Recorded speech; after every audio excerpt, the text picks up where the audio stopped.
James Franklin is the new Mark Richt of college football. When Mark Richt was at Georgia, all you heard during the offseason was, this is finally the year that Georgia breaks through and wins it all with Mark Richt as their head coach, just to be disappointed at the end of the season. It's the same rinse, wash, and repeat cycle with James Franklin at Penn State. For the last 4 or 5 years, it was supposed to be Penn State's year that they finally take over the Big Ten and they compete for a national title. And that's why I don't buy the hype with James Franklin and Penn State walking into the 2025 college football season. Because the same way people gas up Penn State was the same way folks were always gassing up Georgia under Mark Richt. James Franklin and Mark Richt are the ultimate hype beast. They are great program builders. When you hire them, within the span of 2-3 years, they're going to have you at a good enough level to where you believe that your team is good enough to win it all. But then you go into the end of every season once it's all over, heartbroken and frustrated, asking yourself, what do we need to finally get over the hump? And what Penn State needs is a new head coach. They need their Kirby Smart, just like how Georgia got their Kirby Smart when they got rid of Mark Richt. And it's going to take the end of this season for Penn State fans and James Franklin defenders to realize this. Look, when Mark Richt was at Georgia, he was official property of Alabama and Florida. He was 1-3 against Nick Saban. He beat Nick Saban his first year at Alabama, and Nick Saban steamrolled him 3 straight times when they matched up against each other. He couldn't beat Florida. He was 5-10 all time against the Florida Gators. Urban Meyer owned him. He was 1-5 against Urban. James Franklin is official property of Ohio State and Michigan. He's 1-10 against Ohio State, and he's 3-7 against Michigan. Mark Richt couldn't beat ranked teams. Mark Richt, his first 7 seasons, he was 25-13 against the top 25. His final 8 seasons in Athens, he went 14-23. James Franklin, though, he says, Mark Richt, you couldn't beat ranked teams? Hold my beer for me, because I'm a lot worse against ranked teams. James Franklin is 13-27 against top 25 foes. And it gets worse when you look at what he does against top 10 teams. Like, Penn State lost to Ole Miss in their bowl game a few years ago with Lane Kiffin. I mean, there were so many similarities to Mark Richt and James Franklin that when James Franklin wakes up in the mirror and he brushes his teeth, he shaves, he sees Mark Richt as his reflection.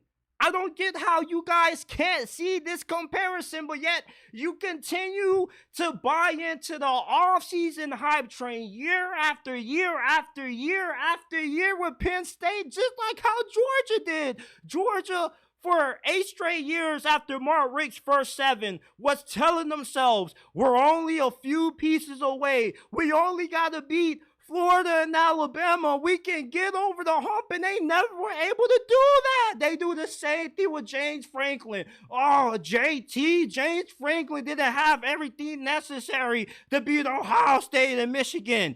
Now, all of a sudden, he does? Look at the record.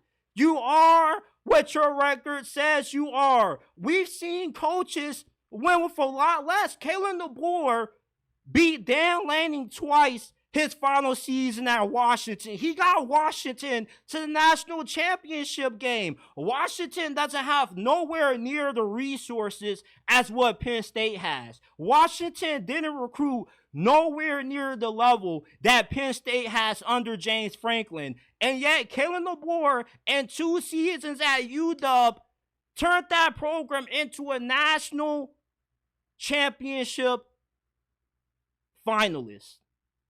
And yet, we still keep making these excuses about James Franklin. Look, James Franklin is a good guy. He's the kind of coach that you will want to marry your daughter. Just like Pastor Mark Richt. Mark Richt was an outstanding human being.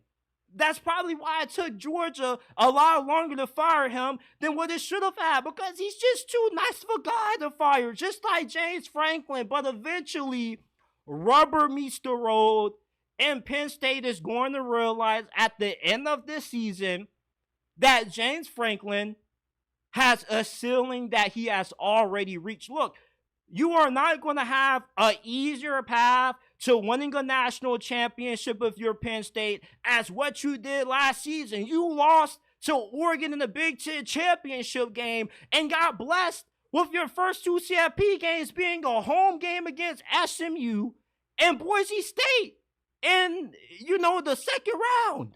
Meanwhile, Oregon, they win the Big Ten championship, and what do they get as their consolation prize? Oh, they get Ohio State off a bye. James Franklin is a good coach, not a great coach. And what's holding him back from being a great coach is that he can't beat the two most important teams that Penn State has to play in the Big Ten. Just like how Mark Richt was a good coach until it was time to beat Alabama and Florida, and he just couldn't get it done.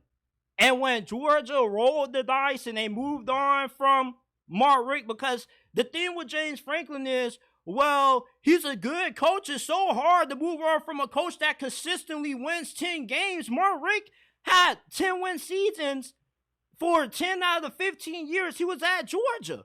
But you see, Georgia moved on from him, and they upgraded with Kirby Smart. Now, I'm not saying that it's a guarantee that Penn State will find their Kirby Smart if they fire James Franklin, if things don't go right this year and they don't live up to the high level of expectations that they have. But eventually, you have to take that risk, because James Franklin has been at Happy Valley for over a decade, and you still get the same results. Nobody takes you seriously when you're playing Michigan and Ohio State. There are three things that are guaranteed in this life: death, taxes, and James Franklin getting owned by Ohio State and Michigan. And nothing's going to change. You can add all the receivers you want to. You can spend as much NIL money as what you want to, but you still have the biggest problem holding you back in your program, which is James Franklin. Just like Georgia did with Mark Richt. Mark Richt had so many great teams. He had Matthew Stafford, he had AJ Green, and still couldn't win a national championship. I see James Franklin in the same way I see Mark Richt. He is the new Mark Richt of this new era of college football.